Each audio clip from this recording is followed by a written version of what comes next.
Welcome to the Inspired Impact Podcast, where dedicated female professionals share how they inspire impact every day.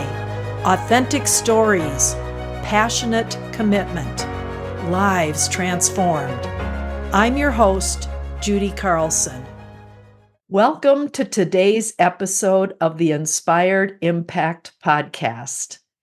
Today's guest has a very special place in my heart, and I'm thrilled to be here with June Everett. Welcome, June.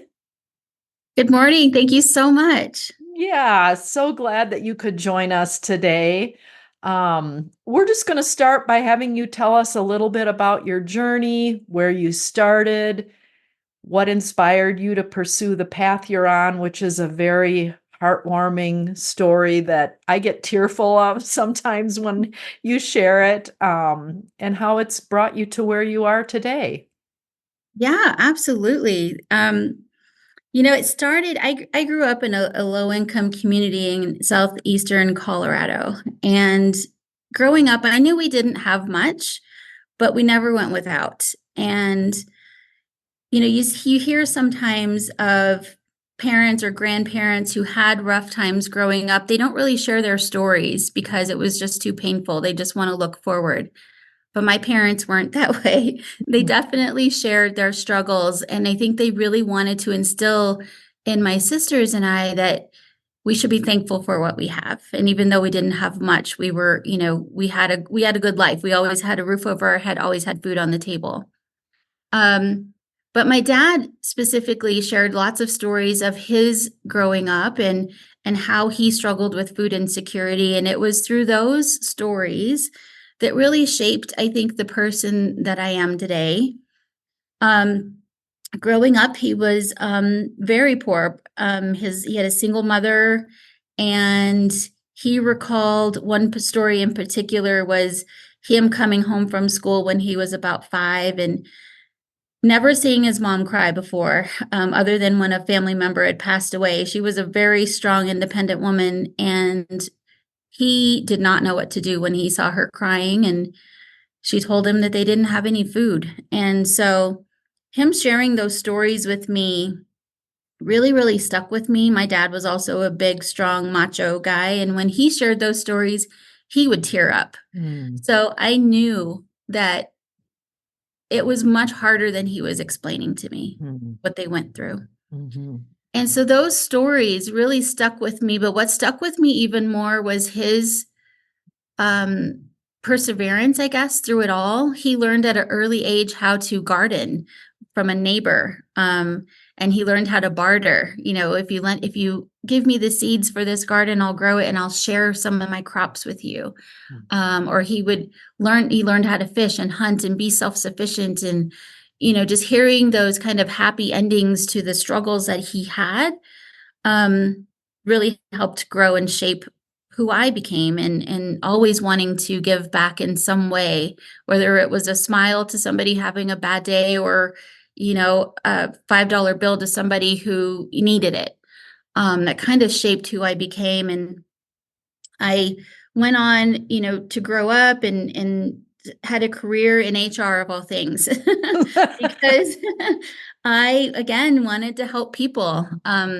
I didn't start in HR. I started in operations management. I managed FedEx. Well, it was Kinko's at the time, but became FedEx office. And I had 7 locations here in the Denver metro area, and I managed those. And when my husband and I started our family, that was too much. If you recall, Kinko's back in the day used to be a 24-hour operation. And it was just a lot. And so I'm like, you know what? I think HR is more my role that I would really like to do. And it's more of a 9 to 5 as well. And so went down that path, and I really enjoyed the work I was doing, helping people develop and helping managers manage and learn how to develop their teams and, how to talk to them properly and, all the things that an HR department does. But it was toward the end of my career where I started hitting some barriers, and it was pretty unfortunate. I was doing investigations for, different things, whether it be sexual harassment or, workplace, whatever the issue was. I was traveling all across the country for a restaurant company and doing investigations, and I'd come back with my findings, and sometimes I would even go with outside counsel because the issues were so big. Uh-oh. And I think what finally made me think this isn't, I've had my fill, so to speak, was coming back to the CEO of the company with findings of sexual harassment and him basically saying, this director that was being accused is a high performer. He is turning out leaders. He is profiting in his division. He is a high performer. And I think we need to remove the accuser, basically, is what he was saying. Oh, He didn't want to remove the director, oh, wow. even though there was proof that all these things were happening. And as an HR director, the only thing I could do was to bring all of the evidence and everything that I had found and give my opinion of what my what the direction is. And my guidance is to protect the company. Sure. That's the whole reason I'm there. And to hear that profits were more important than, than somebody's workplace. They're accusing their supervisor of sexual harassment, and we found it to be true, and them looking the other way, and it was a male director and a female accuser. I knew at that point I was done. Yeah. I knew that no matter what I said, no matter the evidence, it's ultimately this CEO's decision, and it didn't fall in line with my own morals. And I was done. And so I decided I wanted to help people in other ways that I had control to help them, and find the joy in helping others again. Yeah. Because I no longer felt that joy. Wow. And so I actually just left the corporate world. I didn't have a plan. I have a wonderful, wonderful husband who said, stay home for a while, figure it out, find your joy. And I'm not one to sit still. And the other day, it was quite funny. One of our lead volunteers said, June, what do you do when you're bored? And I was like, the last time I was bored, I started Backpack Society. So I'm not bored very often. Right. So yeah, that kind of is what led me here to start Backpack Society. Wow. Such an amazing story of your journey, your family. I mean, I love that your dad was open to sharing those stories. And one thing you said was there was happy endings to his stories. Learning how to garden from a neighbor, barter for seeds, fish, and hunt. I mean, you've got a heritage inside of you that's that person that you are today. Yes, I'm very lucky, and very, very fortunate to have parents who are so willing to share their struggles instead of hide them, right? And show me the other side of what it could be like. So I'm grateful for that. And it makes me very sad when I hear the stories and, realize what they went through at such a young age. But so grateful. So you're at home now. You're finding your joy again. You've left the corporate world. What took place next in your life to bring you to starting Backpack Society? Yeah, well, as I mentioned, I'm not one to sit still. So I immediately threw myself into my local neighborhood's HOA, became a board member, started community events, got even more involved with my sons, who at the time were both in high school, got more involved with their sports activities and any other thing that they were into, and just kind of threw myself into everything that I could. And then I realized, I'm spending a lot of energy, and I like what I'm doing. I just don't feel like it's impactful. I don't feel like I'm making a difference. And so when I decided I wanted to give back in some way, I think that's partially why I started in the HOA event role that I took over, because I wanted to give back to the community. I wanted to be involved in the community. Community is something that's very important to me. Mhm. And but it didn't have the same feel, I guess. It didn't feel like I was helping enough. Mhm. And so I went down this journey of, what do I do? Where can I fit in to help? And so I thought, oh, well, I grew up in a low income community. Why don't I see if I can help there? But they're 2.5 hours away. Oh. I was like, logistically, it just doesn't make sense. Do they need the help? Yes, but I live here. What about my immediate community? And it Wow. was my husband who pointed at the boys' high school, because we live right by their high school, and said, I bet there's some kids in that school that need help.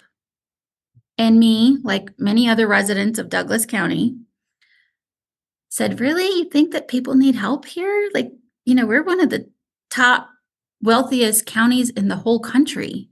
You think that people need help here? And so I started digging into the numbers. I started pulling the Department of Education's numbers to look at the free and reduced numbers, Mm. because again, food insecurity was something that's always been close to my heart. And so I Mhm. wanted to see, how do we compare? How does Douglas County compare to Aurora or anyone else? And I saw there was a need, and it was not nearly as high as Aurora or Denver. I think at the time when I looked at it in 2019, there was 11% district-wide that was free and reduced. And when you Wow. break that down by school, it's pretty small. I think at that time as well, Thunder Ridge High School had like 117 kids that were on the free and reduced lunch program out of the 2,300 that attended. Mhm. So the number was low and it was manageable. And I thought, I could start there. I could make a difference in that 117 kids' lives if they wanted it, Mm. at least with food on the weekend. And that's how it started. Wow. Um, so, yeah, my son went to Thunder Ridge and he actually was on the free and reduced food program there. Mm, I did not So, know that. yep, when we moved here, we were still getting food from food pantries, and my son was on free and reduced food programs in high school. It's not Mm, something I've ever shared with someone, but there you mhm. go. There's the Yeah. special place in my heart that you have, June. So, um, you started there, but you're running Backpack Society. So tell me a little bit more about that transition. Of course. Yeah. So I was completely self-funding. And I am not somebody who kind of goes down a path without a plan. I Mhm. typically have a plan. I know where this is coming from. I know how this is going to work. But with Backpack Society, I was kind of just flying by the seat of my pants.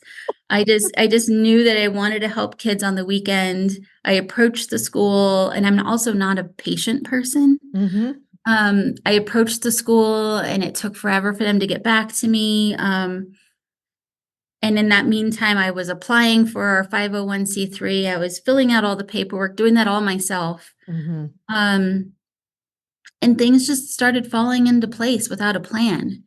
And they said, yes, let's roll this out. Let's pilot it with some kids.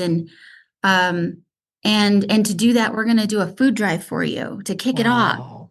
And I'm like, oh my gosh, like all these things are just falling into place. And it worked out, and they were the first school to pilot, but COVID hit right Yeah. when we were gonna Mhm. roll it out. Just I don't know if that was perfect timing, or I feel like it was perfect timing, Mhm. because what it did is it made me, instead of baby stepping and being so strategic in my step-by-step plan Yeah. that I hadn't created, but the step-by-step plan, it made me take action, because Wow. now these kids who I was gonna give food to for the weekend, now they're missing out on school meals because school's closed. Wow. And it took a while for the school district to figure out the meals and lunches because of COVID. And But anyhow, that kind of is what kicked it off. And, early on, I was cold calling schools like, would you like our assistance? Here's what we do. And now we have schools calling us. In fact, we just had Boulder County School District reach out to me last week Wow. saying, hey, do you have a satellite program? We could really use your help over here. Wow. But right now we are in Douglas County School District, Littleton School District, and Inglewood School District. We just started with Inglewood. We are in 51 schools across those districts. And, not only do we provide the weekend bag of food to the schools, but it's grown based on the necessity of how else can we reach children into, 3 other programs. And so we're serving about 750 to 800 people a week at this point. Wow. Yeah. What strikes me is how your career background and in HR and operations perfectly prepared you to run an operation like this, because you manage just tons of people, volunteers who come in and pack the bags and drive the bags to the high schools and do all of the other operational things inside your facility, and your operation is so well set up. So tell me a little bit more about the scope of your responsibilities as the CEO and founder, June. Yeah. So right now, I'm still very much into the day to day, but I'm not doing everything like I used to be doing. And the reason for that is I have such an amazing core group of volunteers. Everyone here is still a volunteer. We don't have any paid staff. And but I have found such an amazing core group of people that there is no way we could have expanded or be able to do the work we're doing without them. And so, we have Laura Linville, who you mentioned before, who is our director of development, who kind of is our face out in the community. She's involved with everything, getting our name out there. We have a director of marketing, we have a director of operations, and then we have several lead volunteers. And so when I say I'm involved in the day to day, I am, we do have leads who kind of run these groups of volunteers that come in. But I'm always here to make sure if they have questions or, anything that I can do to help and to thank our volunteers. We could not do what we're doing without them. And so I tried to be here to be the face of Backpack Society and to thank them all for the work that they are doing, helping us help kids. And so Judy, to your question, I do everything. From scrubbing the bathrooms to paying the bills, I'm involved in every aspect of how this operation runs. So everybody's a volunteer. There's no payroll, but somehow food appears on the big shelves in your facility that then goes into the bags that get packed for the kids to take to the schools so they have food for the weekends. Where does all that food come from? How are you securing funding for your operations? Yeah, about 70% of the fund or the food that goes out of our door is donated. So, as I mentioned early on, community is something that's very important to me. And I feel like once the community heard about what we're doing, they've been our number one supporter. We have so many individual donors, whether that be monetary donors or food donors. That's where we're getting our money and our food from, are from individual donors. Without even thinking about how I designed the partnerships with schools, we have this built-in school community that if they do one food drive for us, that helps tremendously. And so we ask our school partners to just do, one event for us a year if they can. And that just helps give back to us to continue to run, but also helps feed the kids right here in our community. So, and the food stays right here in our community. So that's basically how we're doing it. We do get some grants. We apply for some grants. Laura and I right now are tag teaming that grant writer position. And so we get some grants, which is fantastic. But again, a majority of the funding that we receive are from individual donors. And we do have some corporate sponsors. So we do have some businesses that sponsor us as well. Okay. Do you have any particular story of a situation, a family, a child that brought home that fulfillment of the joy in your life that you would like to share? Yeah, I think that there are two that immediately pop into my mind. One is about 6 months into our program, partnering with schools. I solicited feedback, and I got on Zoom calls with all of the principals because at that time I didn't have as many.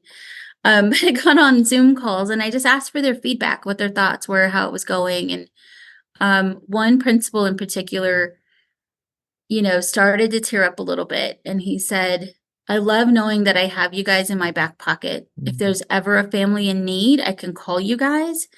And he said out of the children who were using our program, attendance went up and behavior issues seemed to not completely disappear, but seemed to go down. So hearing that from an administrator of a school, knowing that our impact is helping the school as a whole, was fantastic. But another one that pops out is, as a parent with the child, we got a donation of like candy from like C's Candy or something. And I remember thinking, what am I going to do with all this candy? And as parents were driving up to pick up their groceries, I said, I'm just going to hand it to the parent and tell them thank you for taking the extra time to do what you need to do to make sure your child is taken care of. Because sometimes, that's your job as a parent. Right. You're expected to do that. And so nobody's going to thank you for doing that. Right. You just need to do it. That's and right. So I remember specifically, I handed a box of candy to this mom, and she was by herself. I don't know where her children were at the moment. But I said, hey, this is for you. Thank you for doing what it takes to make sure your kiddo is taken care of. And I know that it's hard. It can be really, really hard. And she just started crying. I know that if somebody's signing up for food with us, there's probably a lot more going on. And so I just wanted to bring that little bit of joy to her. And she said, thank you very much. And she just proceeded to kind of tell me her story and open up a little bit. And I knew at that moment, when that child comes home, wherever they may be, that household's going to be a little bit happier because mom's not stressing about where to get groceries from. Wow. And so even though I didn't get to see that child, I knew the impact that we were making. Right. So. Yeah. Wow, that's really powerful, June. I know. I stood in line in freezing cold weather with my winter jacket, hat, scarf, mittens for an hour, waiting to get a ham from a truck that pulled into a church parking lot, handing out hams to the people in line. And talk about, inspiring people to just keep going and provide for their children. There's hundreds of stories like that because of your mission and your vision and your passion for helping kids with food insecurity. I am so blessed this morning speaking with you. I could go on and speaking with you, but before we wrap up, you mentioned several ways that the community can get involved, but I'd like you to just reiterate some of those ways so that people can, participate in what your mission is. Absolutely. The donation of time is one of the biggest things that we could thank people for. So volunteering. We know time is precious, and we are thankful for all of those who do that. So we make our volunteering opportunities very, very easy. You just go to our website, you find a date and time that will work for you, and you sign up. There's no commitment at all to continue that. You just find a spot that works for you. So volunteering is a big one. Getting our bags to all of our partner schools is probably our biggest need for volunteering. So that would be picking up those bags and driving them to our schools. And I'll tell you, that's one of the funnest jobs. And I get to do that every now and again to go see our schools. And they are just so thankful when we arrive. And it's just a great feeling. So volunteering, being a nonprofit, cash donations are always great. Our buying power when it comes to food, it goes a lot further because we partner with Food Bank of the Rockies. We're able to purchase food at a lower rate through them. And then, also donating food is a big one. We have folks, and we're very open to thinking outside the box. We'll have like neighborhoods who will do little food drives or birthday boxes for us, which is another fun little thing that we give to our families who might be celebrating birthdays. But there are lots of ways, even just spreading the word about us, Right.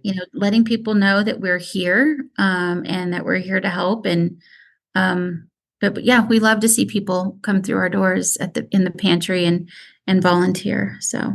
Yeah, it just struck me with your involvement in the HOA. Every listener to today's podcast is in an HOA, right? And Right. how simple is that to go to a board meeting and offer to run a drive in your little HOA area? It's maybe can be 30 to 50 homes. It's not a lot. You can put little flyers on the doorstep or a bag on the doorstep and have them fill in with food that has been in their pantry that has gone uneaten. So, I mean, the creativity that could come out of this is something else, June. Well, like I said, this was going to be a heartfelt time with you, and it certainly was, and hopefully it will be for our listeners as well. So I just am so thankful for you and your passion for the community and how you're helping. I was just thinking too about the student at school whose attendance has gone up and behavior has leveled out. That's not just impacting that student, that's every student and teacher around that student, because now there's not so much chaos as a result. Yeah, that Wow. disruption in the classroom kind of Right. goes Wow. away. Amazing. Well, I've had like 6 sets of goosebumps since speaking with you. So thank you so much for your time today. And I look forward to how we're going to continue to serve together, June. Absolutely. Thank you, Judy.